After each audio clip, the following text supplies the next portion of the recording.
It's finally October, the horror lovers' holiest of holy months, and I'm kicking this one off with a review of the new movie Good Boy.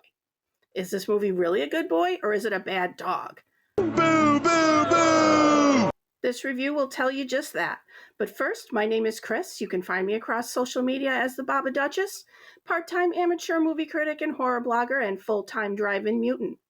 And I'll begin by saying Good Boy is indeed a very good boy. Indy, who is the star of this film, is a very good boy. He's a retriever mix, and he basically plays himself in this haunted house possession movie directed by Ben Leonberg. This movie was very much an independent project. It was just Ben, his wife, and his dog, and then the actors that they were working with, and that was it. It took 3 years to get this movie made. And I love hearing the stories behind these movies of people who had a vision, had the determination, and just did it. And this isn't a spoiler because Ben himself said this: the dog does not die. There is some peril, obviously. There are some dangerous moments for our friend Indy. So if that can bother you, just be aware. But come the credits, he is okay. The story is very simple. Indy is owned by his master Todd, who is having some very serious health issues. One of the things I really liked about this movie is since the main character is Indy and you're experiencing everything as he sees it. So you're just hearing conversations that are telling you who these characters are. Todd has something going on with his brain, and he's been in the hospital. He has a sister who is always checking up on him, wanting to make sure that he's okay, especially now that he has moved with Indy into his grandfather's old house. We hear just enough to know that his grandfather wasn't quite himself at the end. Something was going on, and they don't know whether it was with his health or with the house, but we also know that no one who's ever moved into that house has been able to stay in it for more than a week. Something is very wrong. And this film does a very good job of setting a mood. This is an isolated house in the woods, so you have lots of fog. The leaves are turning color. It just feels very much like a fall forest scene. And this wooded area comes complete with the graveyard filled with Todd's relatives. All except one, because they were never able to find his grandfather's body. So Todd is moving into this house and Indy is exploring. So we get to explore along with Indy. And he is noticing sounds that Todd is not hearing. He is seeing shadows that Todd is not seeing. And this movie uses shadows brilliantly. There are some scenes where you can't quite make it out. You think you saw something, and other scenes where you know there's an entity there. And also very well established in the beginning of this movie is the relationship between Todd and Indy. They adore each other. In the beginning, we get lots of clips of Indy as a puppy, and we see the day-to-day interactions of the two together. Todd is a wonderful pet owner. Indy's a wonderful dog. But as the movie goes on, Todd gets sicker and sicker. And as he's going through his grandfather's house, he finds these tapes that his grandfather had recorded of himself. And you see Todd suffering the same things that his grandfather was, with these fits of coughing. Meanwhile, Indy is picking up that there is something else going on in this house. He's hearing noises coming from the basement. Todd himself says that the basement smells like death.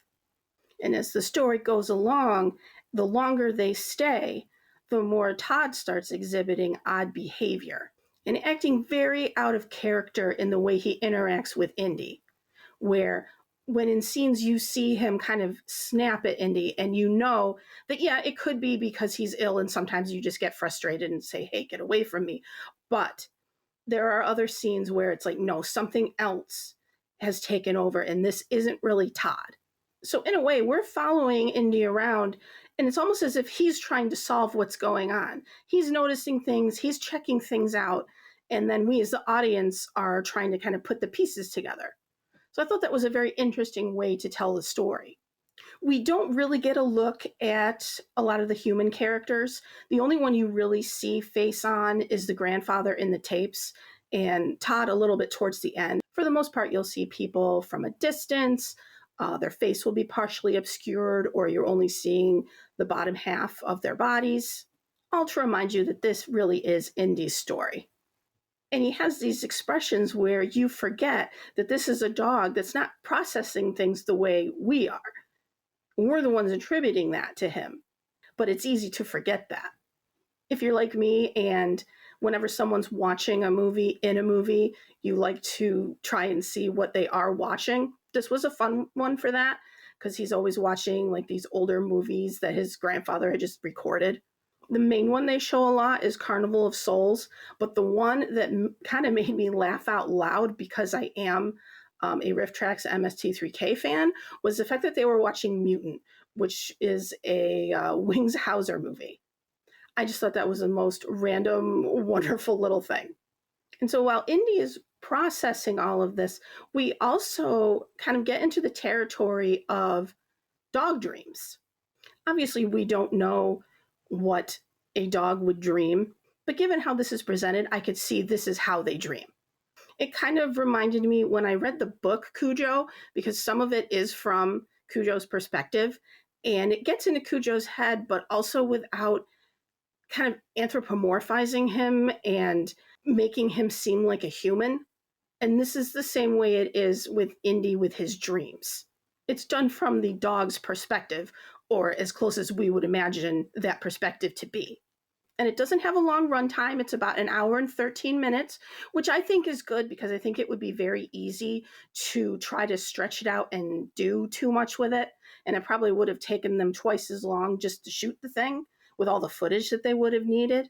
But it's a simple story of a dog protecting his master and exploring these weird things that are going on in this house that they're living in. Because as the film goes on and Todd is getting sicker and a little bit meaner, Indy is always there for him. Indy knows that this isn't really his master. He knows something's going on. Indy knows that this is not normal behavior coming from his master. There are a few decent scares in the movie. Like I said, they use a lot of shadows. And even though I went in knowing that ultimately the dog is okay, there are some moments where you just don't want to see him go through that. And stick around as the credits start to roll because after that, and the credits aren't very long, because after that there's a little short from the director and he talks a little bit about how the movie was made. It's not very long, maybe 5 minutes. But I thought it was a nice palate cleanser where you've seen this dog going through all of this and then just to see him, how he was like on set and just to get to know the dog as he is a little bit. I thought that was a nice add-on at the end. I give it 3.5 top hats. I think it would be well worth checking out. Again, if you are sensitive to animals in danger, just be aware of that. Because the one thing that really, no one wants to see an animal in danger like that.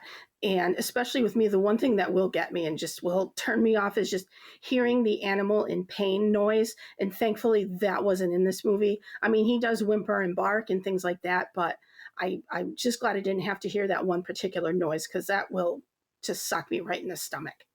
But Indy's a survivor. So I hope you enjoyed this short review. I know there's a bunch more new stuff coming out this month, so I'll be trying to get more reviews out there. I think in my next video, I'm going to talk about some Halloween favorites that I like to watch every year, get me in the mood for the season. But, as always, like what you like, don't be a dick, and remember, empathy is a superpower. And please like, share, and subscribe.